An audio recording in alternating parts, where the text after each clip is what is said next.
This is the Next Fix podcast. I'm your host, Ryan Penley, and today I've got an excellent gentleman here. His name is Logan. He's going to shed some light on a very important subject when it comes to the addiction community. And it probably doesn't get enough attention, so he's going to shed some light on this for us. And we're going to learn everything Logan has on the horizon, or he's setting his sights set for the future. But before we do that, Logan, I'd like to say that I appreciate your time, appreciate you being on the show today. Absolutely. Ryan, thank you so much for having me, bro. I'm definitely looking forward to diving in with you. Sweet. Okay, man. Listen, I want to know the point where at least circumstances where, the shit has hit the fan. When did you decide things are not how they should be? And then, we'll get into what you did to start fixing them later. But I want to know, what were the dark times like, man? How come you deemed your life off the rails? Yeah, off the rails. My life was so off the rails for a lot of years. I'm Logan, and for the past 8 years, been in recovery from sexual addiction. And it's been a heck of a journey. The dark times, and that's absolutely correct. I always think of it like I had got myself in a cave, and I took the steps to get in that cave. I'm responsible for my choices. I take ownership of that. And yet at the same time, I absolutely trained my brain to chase after things in a way that I took so many steps into a cave that I got to a point where it's like, shoot, I don't know how to get out of here. I don't know how to get out. So what that looked like for me was basically going from pornography as a kid and a teenager to then graduating to sexual affairs, and got to the point where even though I was married to an incredible woman who were raising 4 boys and has never done anything other than try to be the best wife and the best mom possible, I couldn't stop cheating on her. I couldn't stop having affairs. In addition to pornography, eventually I'm hiring prostitutes. And from 2010 all the way through 2015, and then even into early 16, my sobriety date was May 19th of 2016. It was this horror show of sexual affairs, prostitutes, pornography, so many lies, right? So much manipulation on my part with her, with everyone in my life. And, it just got to the point where I'm like, I hated that I was alive. I hated that God created me. I hated the fact that I was on this earth, because I loved my wife and I loved my kids. This was not about me trying to escape some terrible life. It's like God gave me an incredible life, and yet I had already trained myself to chase after highs. And my drug of choice, I experimented with other things, but my drug of choice was the sexual stuff, that, again, whether it's porn, affairs, whatever that looks like. Yeah, that's interesting, Logan, because I personally, with substance abuse, I've ran into so many people, and they're like, what's your trauma? And they're wanting to know, like, how, what happened to you as a child, what happened to you. And I think you may get that a lot with sexual addiction. People probably, I'm guessing, that would assume, you probably were molested, or maybe, they want to pin it on something outside of yourself. But what I just heard you say is that your high that you were chasing, like, it wasn't like, oh, my mom did this, so now I'm like that. You were saying, this is your thing. You had started at one point, you started dipping your toes in the water of pornography, and now your developed addiction was full-blown sexual acts, not with your wife. And so this is interesting to me, because, like, I just think that maybe I share that with you, that I don't necessarily, people always want to know, like, there's got to be a trauma. And I'm like, well, no, I like the party, and I did it too much. That's what happened, And never go on. Most people, I think it's fair to say, most people that struggle with addiction, most people that I meet in recovery, most of them do have pretty rough paths. Most of them do have an incident or several incidents, or just a really rough environment. And yet everything you said is so true. It doesn't need to have that. I mean, sometimes when I share my testimony, I'll start off with literally be like, there's one thing about my story that's very unique. It's super boring. Like the way it started out, there's no origin story. There's nothing about my environment growing up that would be like, oh, that dude's going to be a raging sex addict. I was the baby of 5, both parents in the house, church every Sunday, not just like a, you know, religious cultural thing, but like I was taught the right things, family of love, like never felt unsafe. I never felt unsafe. I never felt unloved. We weren't perfect, but I never felt like I wasn't cared about. And that is something that I don't take for granted. I did then, but I don't now. I mean, yeah, because I've met so many dudes that, you know, that were abused sexually and otherwise, you know, by family members and by close friends and by, you know, all these different things. And like, they have these terrible upbringings. And yeah, I didn't need that. I mean, what literally started with me was being like 9 years old, looking at JCPenney catalogs, you know, and they're like, oh, I like looking at a woman in bikinis or lingerie. And with me, you know, it progressed. I always needed, in order for me to get high, I needed something newer, something more different, something more exciting, something riskier. And so the type of porn that I watched got worse and worse. The ways that I interacted with females got worse and worse. And, you know, it started out as, I think, externally to a lot of people would look like, oh, I'm just a boy, I'm just a guy, I'm flirtatious, I'm just outgoing. And it's like, no, I got myself, I was a predator.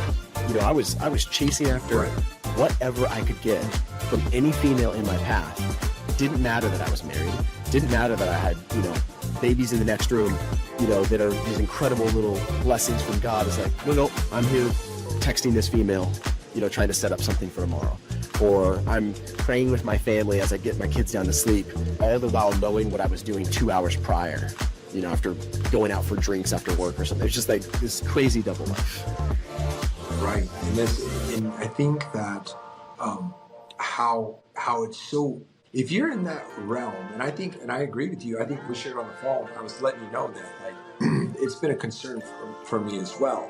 It wasn't my predominant addiction, substance, but the sexual addiction was a part of this lifestyle that I was living for certain. So many times I told myself it was all right because it was both parties were in agreement. You know, there was never any real foul play as far as willing parties, but like nonetheless, I mean, just like you mentioned, several times I was involved when I was in a relationship or the person I was with, they're married, and it's like it compiles. One thing I noticed and I learned early about that kind of behavior is it weighs on you more than it weighs on.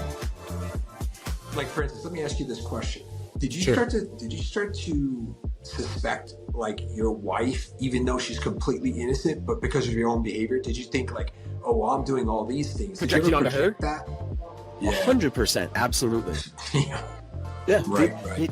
Because even if it's purely subconscious, and it's not only subconscious, but a lot of times it's primarily a subconscious feeling of like, well, if I operate this way, and I guess everyone probably does, or if I'm able to do these things and still come home and eat dinner with my family and give my kids a hug, like who knows what other people are capable of. And I mean, and that's a twisted kind of thing, because on one hand, that's true. Like, yes, like humans are capable of some nasty crap, and yet at the same time, I could be unhealthy and be like, people are probably doing it, so it's not so bad.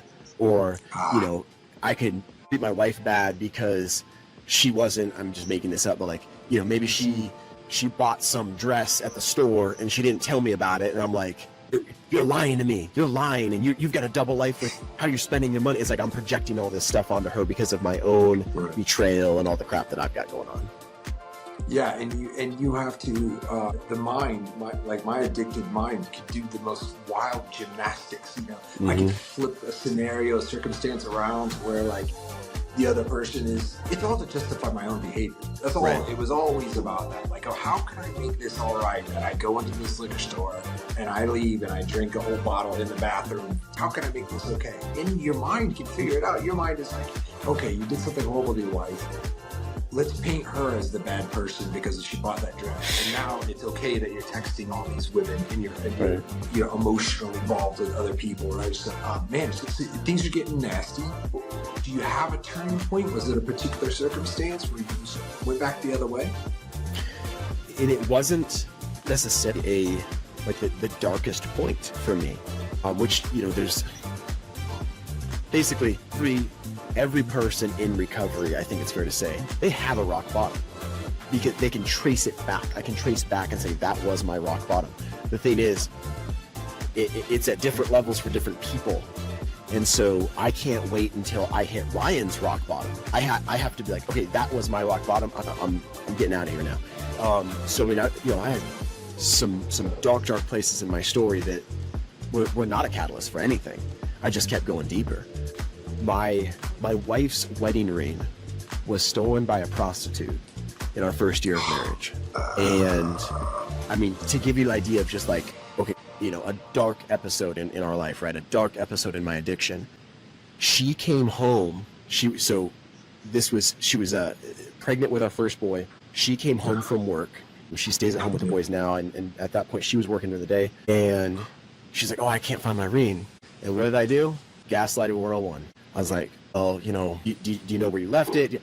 And I ended up so steeped in these lies that I literally was like giving her a hard time. Like, oh, well, you got to be careful with these things and blah, blah. And meanwhile, this prostitute that I had brought into our apartment had stolen her ring. Literally climbed out the window of the bathroom. You did know that she took it? You knew that at that point? Yeah. Or yeah. Did you just... Yeah. I didn't know. I didn't know it in the moment, but I remember she had left it on the bathroom counter. Prostitute had come over while my wife was at work, and then it was no longer on the counter. And so I knew exactly where it had been, and didn't realize it when the event occurred, but realized it very quickly. And then I was like, all right, well, I'm not going to tell her, so I'm just going to gaslight her. I'm going to, you know, create this false narrative and make her feel bad and all these different things. And even that singular incident was such a, you know, that created so many ripples. For the next several years, if my wife, Carrie, would ever lose something, she would like make self-deprecating jokes to friends and family like, oh, I'm such a klutz. I lost my wedding ring and now I lost, you know, fill in the blank. And then, of course, every time she's saying them, like, just reminded of what had happened. So again, just to give you an example, you know, give the audience an example of like the kind of crap that I did, the kind of crap that went on, right? That kind of stuff. I mean, that was a Tuesday, you know, in the life of Logan with stuff like that. So, I mean, I would have affairs about once or twice a year. I would have, you know, full-on sexual affair, you know, where I'm actually having sexual intercourse with another woman. You know, my maintenance drug was porn and flirting and just constant, you know, every day throughout the day. That's just how I operated. But I would go and have an actual affair with somebody. I mean, usually it was a one-time thing, because I'd feel so bad, and then I would be like, I'm never going to do that again. And, you know, then it might be a couple days later, maybe a few months later, and then I would do it again. And I confess these things every so often to my wife. I would feel really bad, and so I'd vomit on her. It was like I was going to confession. I would tell her, I've done this, and I'm so sorry, and blah, blah, blah. She didn't know what to do with that. You know, she wasn't equipped. She shouldn't have had to be equipped to deal with multiple affairs and betrayals. So in 2015, this is a really long way to answer your question. In 2015, I had another affair. She would tell you, because when she shares her testimony, you know, she will say, this was the most hurtful time for her. It wasn't necessarily the darkest time for me, but it was in some ways the darkest time for her, because I didn't just have a one-time hookup. I had a month-long affair with a female who was a customer. I was a car salesman for 6 years. This gal, I mean, I had actual like feelings for this person, and, you know, kept on this whole double life for an entire month with this person. And my wife had concerns, and she had asked me about stuff. So it was an even more intense thing than normal. Of course. And so when I confessed that one, she was like, all right, if you don't get serious help, like, she's like, I don't know what help needs to look like, but if you don't get serious help and make serious change, I'm gone, and the boys are gone. We already had 3 boys at this time, and she was pregnant with our 4th boy. And I knew that she meant that, because my wife, I mean, she's a strong woman. She's not overly emotional. She does not speak rashly. She doesn't say things, just say things. And I knew that she meant what she said. So, I mean, I took a test online that was like, are you a sex addict? And I like passed with flying colors. I mean, because to that point, the idea of like sex addict, I literally thought of like, what is that? Like, that's like a guy in his basement, you know, some creepo. That's some dude that like gets arrested by the cops for having weird stuff. Like, that's a sex addict. The idea that Right, I right, would right. be a sex addict was just, it was a Mhm. foreign concept. And so I took that test and I started where I could start at that moment, which was I started going to some Sex Addicts Anonymous meetings. And that was something, but it was still pretty shallow, and I was still really playing around with the idea of recovery. And had a Got it, bad day got at it. work after 4 months of sobriety. Went off to the bathroom, masturbated pornography, right back into it. Never went to another SA meeting again. And then I went to a Celebrate Recovery a couple months later. Biggest difference there is it is Christ based, but still, relatively shallow, especially in the way that, and I'm not here to bash any groups. I got a lot of love for 12-step groups. I got a lot of love for Celebrate Recovery. But there are some things, at least the groups that I attended, that they didn't have. And I can expand on what that looks like. But when I was at the Celebrate Recovery group, so this is the winter of 2015, 2016. And at this point, again, I'm still playing around with stuff. I'm doing some things, but it's like there's no real behavioral and mindset shifts. But my wife knew that I Right, was doing right. some things. I was trying some things at least. But I met a guy, and he was like, hey, I appreciate you coming. Appreciate you sharing your story. We were the only two guys in a group of like 20 that said, that we were there for sexual addiction. And all the other guys were, substance and things like that. And he's like, I'm glad you're here. But given what you shared, given your story, I think you need something different. I think you need something deeper than just this group by itself. He's like, there's this group called Prodigals. I'd love to take you. He's like, I needed something deeper, and this group, had what I needed. And I'm like, all right, that sounds like extra work and a lot of like, I'm doing bare minimum right now. And here's how bad it was, Ryan. And I remember having this thought at that time. I wasn't looking for recovery because that didn't exist to me. What I was looking for was just less affairs. Maybe even no affairs and only porn. Like, there was no way I could have a clean life. I was just looking to be a little bit less dirty. Right, And right. and again, so like I'm doing the bare minimum. At one point, I even asked him. I said, "Hey, Rick, you've got some experience in this area. I'd like to learn from you. Could we get together for coffee every now and again?" And in my mind, I'm like really stepping out. Like I am trying to do something here. So this guy, Rick, he is one of the most loving, generous, gracious men that I've ever known. I've come to know that now. Well, he looked me dead in the eye. He was like, Logan, if you want to get together for coffee every now and again, I don't have time for you. And that hurt me, man. Like that was offensive Right, to right, me. right. Because that's not how people talk to each other, right? Mhm. And then he quickly followed that up. He was like, if you want to seriously work on things, I will help you and I will walk with you. But it's going to be hard freaking work. It's not going to be getting together for coffee every now and again. Like we're going to do some serious work and you're going to not like it. You're not going to like me. It's going to be like going to boot camp. He's like, but that's what I needed, Right. and I think that's what you need.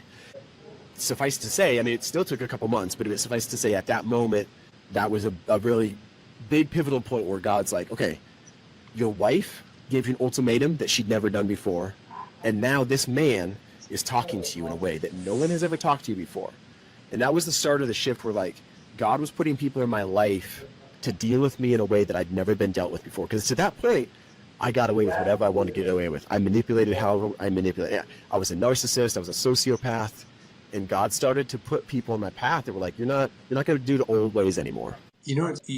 It struck a chord with me that you were saying like you were looking to be less dirty because it's just like alcoholics. They still see a life where they can have a. It's just like that. I've had close friends like they'll ask me, they're like, "Oh, you quit drinking forever?" I'm like, "That's the only way that I could do it." But so many people are like, "Well, if I could just get control of it." But if you're an addict, you will learn. There is no just one masturbation a week, or just a little bit of porn. Like that doesn't exist for you because you're an addict. Like you're gonna go Right. overboard and you're gonna go to the point where you're gonna ruin your life. And so then it's just nothing. That's the answer, Right. right? So that you go into this a new program, but you mentioned it's like a boot camp, right? So it's obviously more serious. There's probably a high level of accountability, and so this is where you really start putting boots to ground and making moves in your life. And so when do you start gaining traction? And how does that look like to when you start finding like real success? Was it a certain amount of time of being without or slipping? You know, how did that look? Yeah, traction took a while. It definitely took a while. So my sobriety date, and so for anyone that's not familiar, because it's one thing to say, like, I'm sober from alcohol. I haven't had alcohol, right? Hey, I haven't had a cigarette since. It's a little bit different with, like, one example would be, like, if somebody struggles with overeating, like, I'll be honest, I don't know what their sobriety would necessarily look like, right? In this case, it's different. It's not, I mean, it's definitely not that sex is not allowed. It's obviously inappropriate sex, right? So sobriety is abstaining from pornography, masturbation, and obviously any sexual encounters, any sexual encounters with another female. Of course. So not perfect living, and but sober living. The big one. Like, that's the big one. Of course, everybody's like, so many people would say, well, a little bit of pornography would be all right. And it's like, as long as you're not cheating, there's just so many ways that people can muddy up the waters to be all right. Minimization and justifications. And that's one of the most common things I'll see working with guys, that my wife sees working with women, is, is porn betrayal, is porn infidelity, is porn cheating. And I'll just give the quick response, which, absolutely it is. Now, me having a sexual affair with another human being, is that likelier to bring more collateral damage than masturbation to pornography in one moment? Yes, that it is likelier that the one thing will bring more collateral damage, but it doesn't make the other thing okay. It doesn't make the other thing not betrayal. So again, I can go deeper on that, but I just want to put that out there, because that when all group, it's like, no, porn is absolutely cheating. Porn is absolutely part of that. Traction, I would put it this way. So May 19th sobriety date, graduated from the program that I was in 2 years later, May of 2018. And it took almost that long. It definitely took a full year before I felt like, okay, I don't think I have to do this stuff anymore. I don't have to cheat anymore. I don't have to look at porn anymore. Because, white knuckling it, we all know that, right? He's like, I'm not gonna do it anymore. I'm gonna stop. And I did a lot of white knuckling. And sometimes I have to. But I'll give you an example of what traction looked like. And this is a thought that I had, but it's I remember it so vividly. So this was a few months into sobriety, a few months into this program. I'm in line at Wendy's, like in the drive-thru. And I got cars in front of me, cars behind me. And I remember having the thought, this is like such a weird, intrusive thought, and yet this was a thought. I remember having the thought, if a naked woman walked up to me, this is kind of like a rough area of town. If a naked woman walked up to me and like tapped on the glass and said, can I get in your car? I don't think I could say no. Now, I don't remember if I was like a month sober or 5 months sober. It was early on, but I had some traction. But I remember that feeling of like, I don't think I could say no to that. I don't know what I would do. I think I would just have to like let her in, because I've trained myself to chase after that type of thing for so long.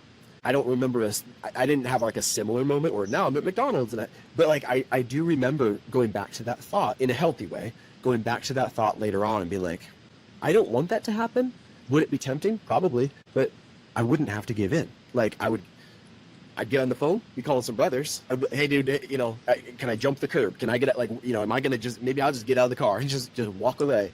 Like, I don't know what I would do, but I wouldn't let her in, and I wouldn't let temptation in. Like, and that part of me where it's just like, if I had such a crazy, intense temptation, I guess I would just have to give in.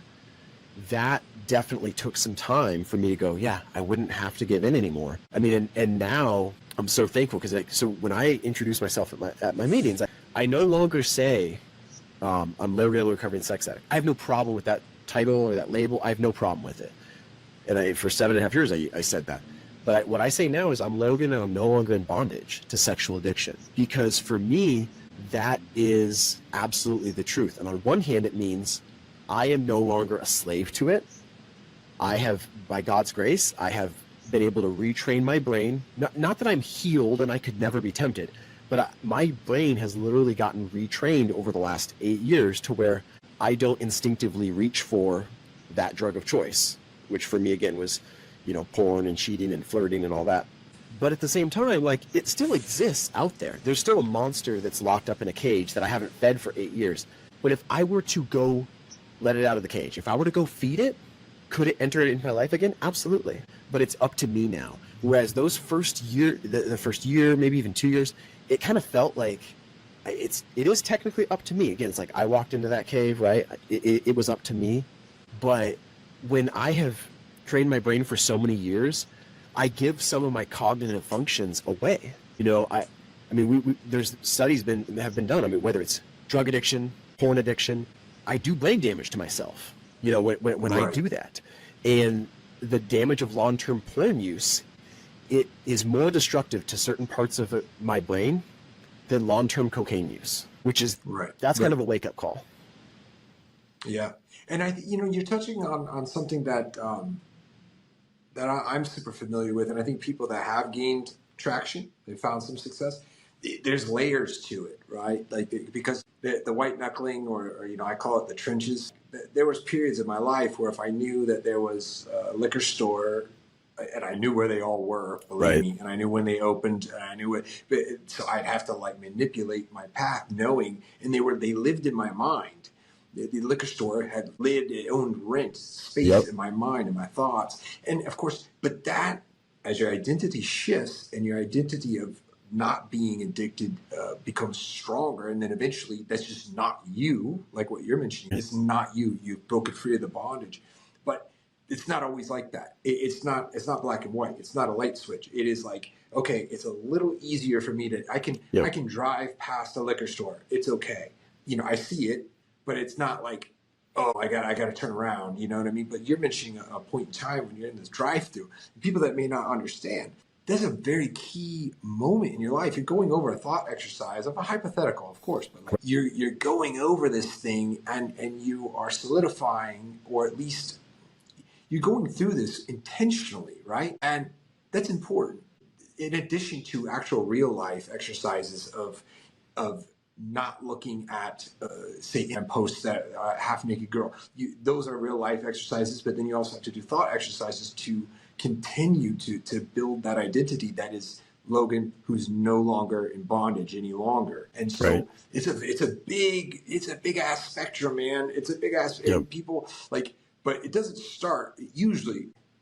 I would say it has to start with the white knuckling. I mean, the struggle. It's day by day, hour by hour. It's imperative because that's where the journey usually begins, right? Well, because ultimately, what I think you're hitting at is what starts is using tools, and I should say, recovery is all about using tools. And when I'm starting out, I don't have a ton of tools in my tool bag. So like white knuckling is a very basic, very rudimentary tool. Right. It is not a it's not a super high-tech tool. It's not a super specialized tool. It's not something that I want to overuse. If I try to get by for the rest of my life by white knuckling, the term dry drunk, right? A lot of people, that's not going to be good for me or for anyone. But are there moments where, if I were to be in a drive-through tomorrow and that thing would have happened, like, might I have to white knuckle it for a couple of seconds? Yeah, I might have to. But I have other tools. I've got brothers that I can call. I've got thought exercises I can do. I'm going to pray. I'm going to reach out. You best believe I'm going to reach out and God, help me in this area. There's things I'm going to do. Another thing, I mentioned earlier, like if that would have happened, I guess I'd jump the curb. I'd get out of the car. What I choose to let in as an acceptable choice changes the longer I get in, the longer I'm in recovery, the sacrifices that I'm willing to do. When I was first in recovery, the idea of me, I'll give you an example. When I first was in the program, I was going to deal at a poker game for some of my buddies from work. And I was just going to, deal and have some drinks, and I was going to like, oh yeah, no big deal. Probably have some cigarettes, have some drinks, hang out with my buddies. No females for me. And in my mind, that was an acceptable choice. Like that was a reasonable thing for me to do. Because on the spectrum of what Logan was doing, that's not so bad. Like, I'm not going to do anything there sexually.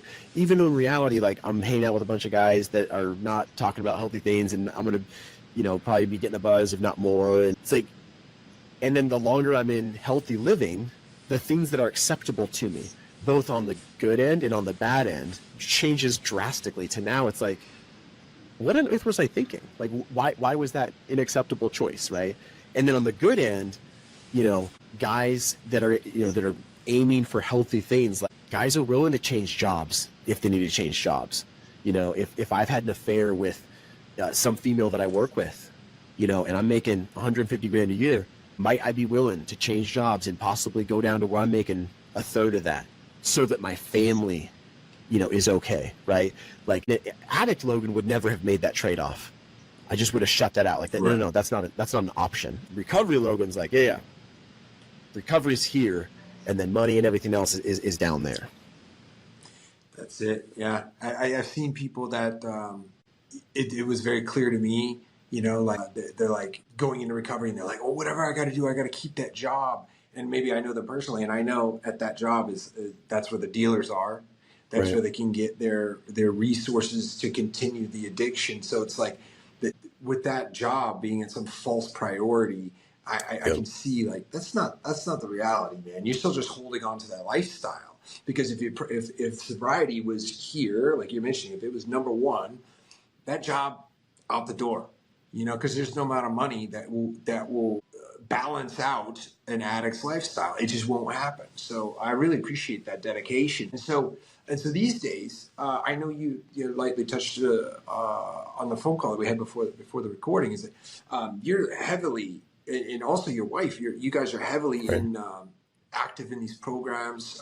Her with spouses of men with these particular issues, and so what does that look like for you, man? What's Logan's activity look like in these programs?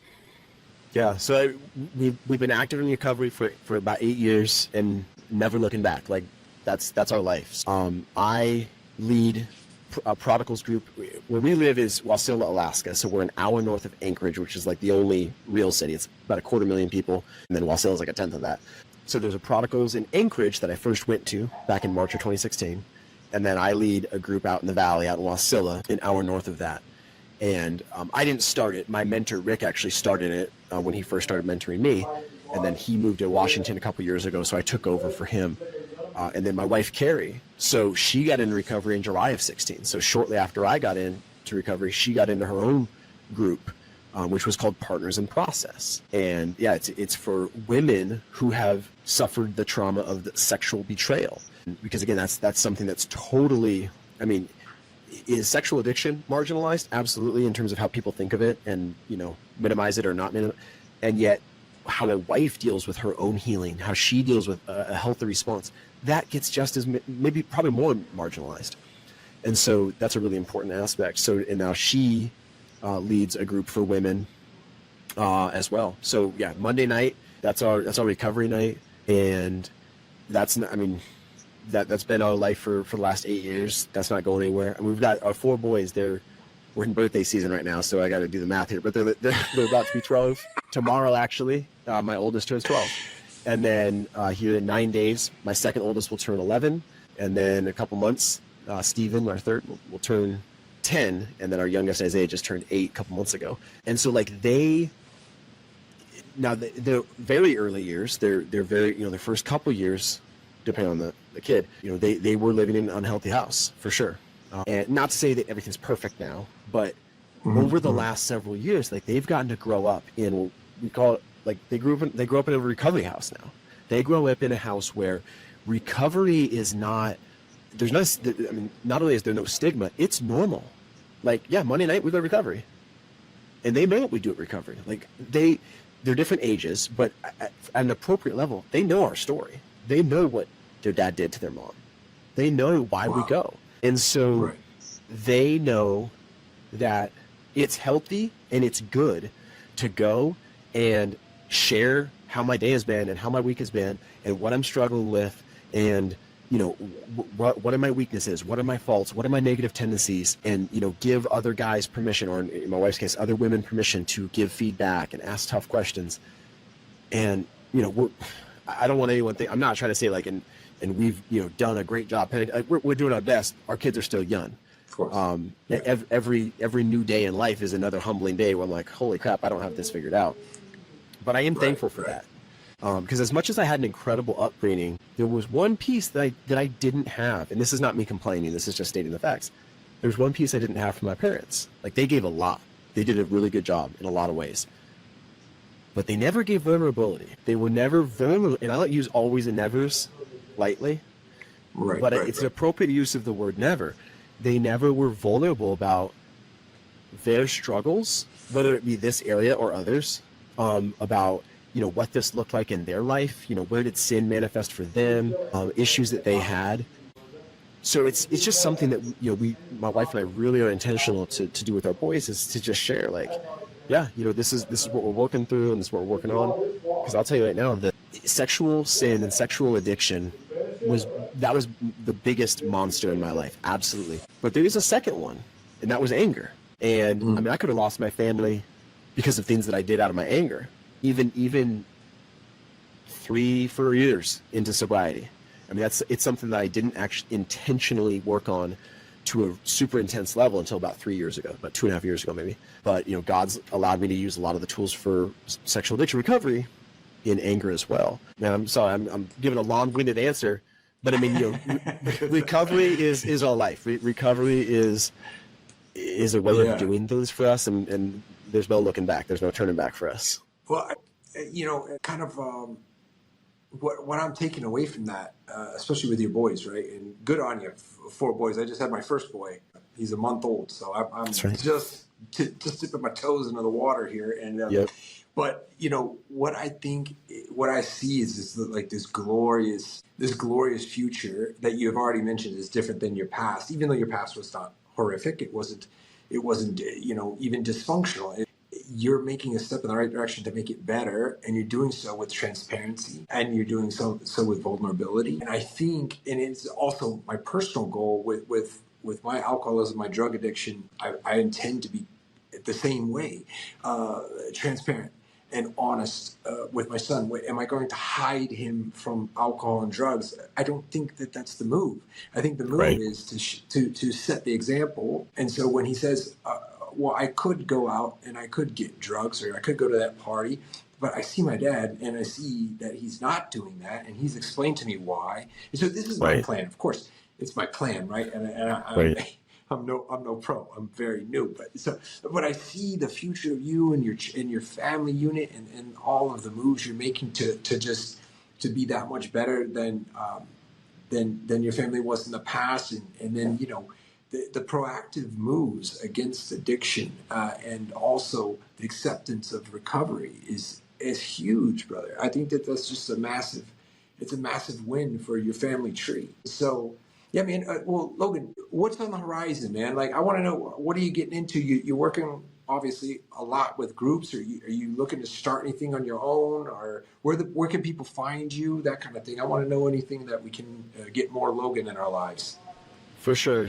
This is work in progress. To be honest, like this right here, me getting on podcasts and having conversations about recovery this is my primary mission in recovery outside of the groups that we lead and people that we're mentoring. I don't have a book or a course, or, you know, I'm not doing like, you know, online coaching for guys as like a job or anything like that. Right now, I mean, the way I look at it is I want to shout from the rooftops that if a guy is struggling, if he's me, you know, where hey, I got myself in this cave, but I don't know how the heck to get out. I don't even know if there is a way out. I'm just here to say, yeah, there is a way out. And like my mentor told me, it's going to be hard freaking work. It's not going to be easy, but there is a way out. So I'm trying to shout from as many rooftops as I can.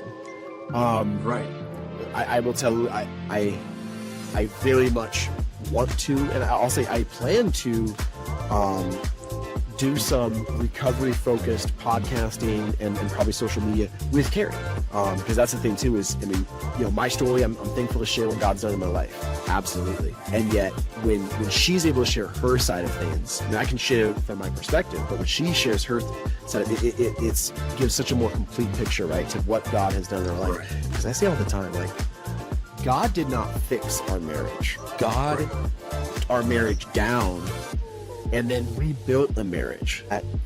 Same woman, and you know, we never got divorced. I mean, although that's some people's stories, you know, they divorced and sometimes remarried. But it's like, and yet we have a new marriage that's, you know, again, like created in His image. You know, is like that's beautiful. And so, you know, it's just it's something that I never could have envisioned. I never thought it was possible. Right. Well, dude, I tell you what, man, I think that there's definitely people, because I think that it's not much traction, or there's not much awareness of the severity of pornography addiction, men with the sexual addiction. It gained a lot more light. It's gotten a lot more attention, but I'll tell you what's not really being focused on or being brought into the appropriate light is the couples working together, especially Carrie mentioning all this. I think it's a fantastic idea that the two of you are both sharing. You know, as powerful as your story is, I mean, I can only imagine that she's just going to amplify that message, you know, tenfold. And I think it's something that people need to hear. Can I just speak to that really quick? Yeah. So, I mean, because that's the thing is, one, you know, when I shared, like, in 2015, again, it wasn't necessarily the darkest point in my addiction, but it was a catalyst, absolutely, and it was in a lot of ways the darkest point of Carrie's story, right? That you know, that caused her to make a change in a very different way. So, you know, something that sometimes people will say, like, after we share our testimony, or we've had family, you know, say this. Family and friends and stuff, and I get where they're coming from.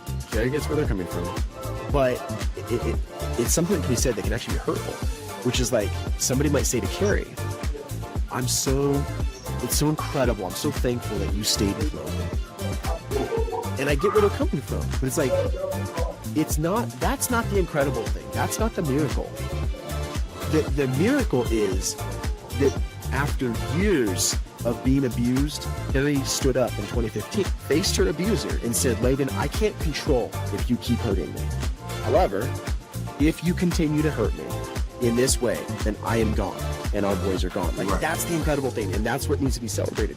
Am I incredibly thankful and blessed that Carrie chose to stay in the marriage for, yes, absolutely. But she didn't just stay in the marriage just to keep status quo, right? Just to keep the white picket fence. No. She stayed in the marriage because, you know, starting in 2016, because there was believable behavior starting to change, right? Because there were the new Logan that she was starting to see. And that's a piece that I think really needs to get emphasized is, you know, wait, we're not pro-divorce, not by a long shot. I hate seeing people get divorced. I do not want to see families get split up. However, I also don't want to see a wife stay with a husband who is sexually unfaithful just because she's scared, she doesn't know what to do, and so she's just going to stay to keep the family happy, to keep everything together, and yet that's what happens so often. I mean, your audience is obviously diverse. If it left you, who would have blamed her, right? No, even as a Christian, I mean, scripturally, that she had every right. Yeah, she had every right. She's got to. And it's like, I mean. Makes sense. And they're especially in like Christian circles. I mean, we are Christians. I mean, you know, my story is littered with God right throughout. But especially in Christian or religious families, there's a lot of terrible advice that gets put out there to women in these situations. It's like, you need to love him more. You need to be more sexually available. Make sure you doll yourself up more. Make sure don't get fat. Like, I mean, literally, women get told things like this. Women have gotten told, I mean, this is not rare advice. Women are sometimes told, like, maybe just have some wine before you have sex. Like, just loosen yourself up. Like, women get told this crap. And it's ridiculous. Instead of like, okay, you need to stand up. You need to stand up to your abuser. It's like, well, that's my husband. Yeah, right now, I mean, for years, I was Carrie's abuser. So I'll get off my high horse, but it's like, I cannot emphasize that enough. Again, my story is this and Carrie's story is this. Obviously, they're completely intertwined, but that was a really, really long way of saying Carrie and I are super passionate about this, and we definitely we want to continue to spread the word. Well, then, so then you have a duty, right? And so that duty is to get out there and spread the word. However you decide to do it, podcasting is a fantastic idea. I think that couple podcasters are always in demand, man. I think that there's, I mean, I'm in a new relationship. I could probably use some couples podcasting myself. I might dip into the parenting one first. But, you know, nonetheless, I got a lot of learning to do. But, Logan, is there anything else you want to share with the audience before we take off here, brother? So the only other thing I'll put out there, I'm not here to, talk about a course or a video that I created or a book or anything like that. However, if somebody is listening and they do have a question or they don't know how to find help, but they're desperate, they can reach out. I don't have any promises about how much help I'll be able to give, but I can at least be a resource. If they're reaching up out of that pit, I can be one of the hands that reaches down, even if I'm not the hand that's going to walk with them forever, right? So I'll give you an email that you can put in the show notes. It's prodigalsinfo@creekside. There we go. But I mean, if somebody wants to reach out, they can reach out. And I'll do my best to answer questions or redirect, maybe there's a resource near them, that kind of thing. So I'll at least put that out there. Yeah, I think that's a fantastic offering, brother. It's a blessing for sure. But until next time, guys, this has been The Next Fix. I'm your host, Ryan Penley. This is my dear friend, Logan. He's been an excellent guest on the show. Until next time, guys, I appreciate your time. Thanks so much.